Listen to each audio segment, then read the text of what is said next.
ৰুবুল হাজৰিকাই সংখ্যালঘু সম্প্ৰদায়ৰ লোকৰ গোহালিত লৈছিল নেকি চূড়ান্ত সিদ্ধান্ত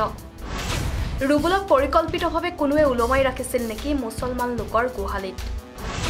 তেজপুৰত হিন্দু যুৱকৰ মৃতদেহ উদ্ধাৰ সংখ্যালঘু সম্প্ৰদায়ৰ লোকৰ গোহালিত মইনুল হকৰ গোহালিত কেনেদৰে উদ্ধাৰ হ'ল ৰুবুল হাজৰিকাৰ মৃতদেহ হিন্দু যুৱক ৰুবুল হাজৰিকাৰ মৃত্যু আত্মহত্যা নে হত্যাকাণ্ড তেজপুৰত সংঘটিত হৈছে এক চাঞ্চল্যকৰ ঘটনা এগৰাকী হিন্দু যুৱকৰ মৃতদেহ সংখ্যালঘু সম্প্ৰদায়ৰ লোকৰ গোহালিত উদ্ধাৰ হোৱাক লৈ তেজপুৰৰ নপাম অঞ্চলত তীব্ৰ উত্তেজনাৰ সৃষ্টি হৈছে আজি পুৱাৰ ভাগত নপাম গাঁৱৰ মইনুল হকৰ গোহালিত স্থানীয় ৰাইজে পুৱাই উদ্ধাৰ কৰে ৰুবুল হাজৰিকা নামৰ হিন্দু যুৱকগৰাকীৰ মৃতদেহ মৃত ৰুবুল হাজৰিকা গোলাঘাটৰ নিবাসী আছিল যদিও বিগত কেইবাবছৰ ধৰি নপাম গাঁৱতে শহুৰেকৰ ঘৰত সপৰিয়ালে থাকি এখন কম্পিউটাৰ দোকান চলাই আছিল ৰুবুল হাজৰিকাৰ এনে অস্বাভাৱিক মৃত্যুৱে সমগ্ৰ অঞ্চলটোতে চাঞ্চল্যৰ সৃষ্টি কৰিছে এই খবৰ লাভ কৰাৰ পিছতে ঘটনাস্থলীত বৰঘাট আৰক্ষী উপস্থিত হৈ মৃতদেহটো মৰণোত্তৰ পৰীক্ষাৰ ব্যৱস্থা কৰে ইফালে ৰুবুল হাজৰিকাৰ মৃত্যু আত্মহত্যা নহয় সেয়া হত্যাকাণ্ড বুলি সন্দেহ প্ৰকাশ কৰিছে স্থানীয় ৰাইজ তথা ব্যৱসায়ীসকলে ৰুবুলৰ লগত কথা পাতিছোঁ কীৰ্তন চাই পেলাই ঘৰত গৈছে গৈ পেলাই যেতিয়া 10টা এইটো ৰাতি 10টা বজাৰ কথা পিছত আমি ৰাতিপুৱা খবৰ পালোঁ ইয়াক কোনোবাই হত্যা কৰিছে হত্যা কৰি পেলাই মুছলিম মানুহৰ এটা গোহালিত গৈ ওলমাই থৈছে এইটো পৰিকল্পিতভাৱে হত্যা কৰা হৈছে বুলি আমি অনুমান কৰিছোঁ আৰু এইটো এটা যে সাম্প্ৰদায়িক গ্ৰহণ খানিব বিচাৰিছে ইয়াক আমি ধিক্কাৰ দিছোঁ এইটো আমাৰ এই ল'ৰাটো বহুত ভাল আছিলে এইটো ইয়াৰ উচিত তদন্ত হ'ব লাগে দোষীক উচিত শাস্তি দিব লাগে মই লগ পাইছোঁ আমি একেলগে দোকানী হয় তেওঁৰ ঘৰ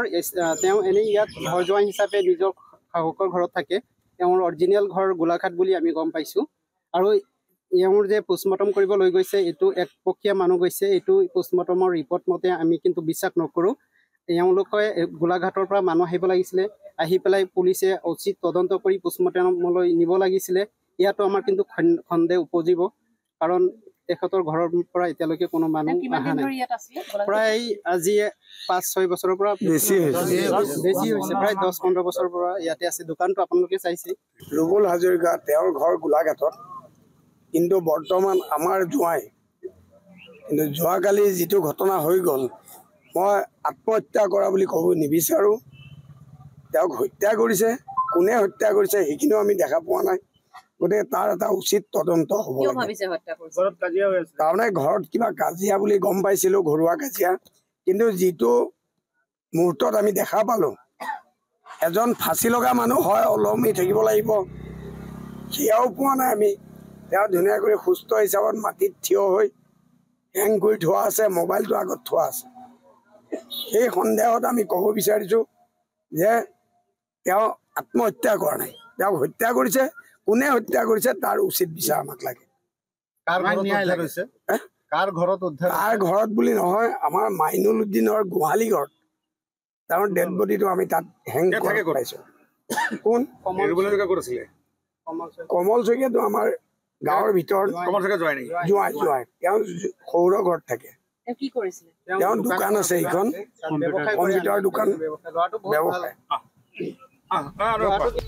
news desk report current train Assam